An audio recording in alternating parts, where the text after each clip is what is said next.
America is the most powerful country in history, but its rise to the top? Completely unexpected. So, how did a continent once ignored for 100 years become a global superpower?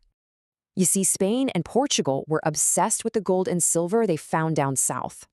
So, for over a century, North America was basically left alone, a forgotten land. But then the British showed up, building a new world far from the old kings of Europe. Soon, Britain and France were fighting over it all. The British won, but that victory came at a price.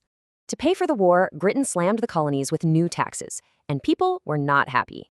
That anger exploded into a revolution. On July 4th, 1776, a new nation was born. After winning, the new country was falling apart, so they wrote a constitution that actually worked. Now stable, the U.S. was ready for a huge gamble. Napoleon needed cash, and he was selling. Just like that, the country doubled in size. A vast new frontier was suddenly wide open. But this hunger for more land led to some complicated moves down in Texas. And after a war with Mexico, the U.S. bought California and the entire Southwest for $15 million. But all this rapid expansion came with a terrible, unresolved problem.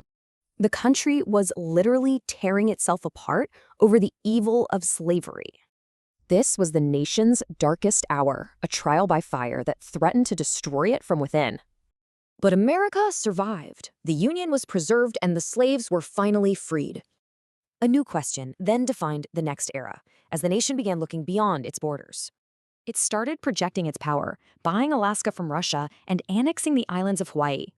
Then, in 1898, a war with Spain would change America's world in the world forever.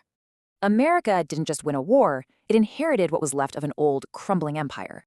President Teddy Roosevelt then used this power to build the Panama Canal, connecting two oceans. The once ignored land was now a real global power, ready to step onto the world stage. And that journey, from wilderness to world power, would define the next 100 years.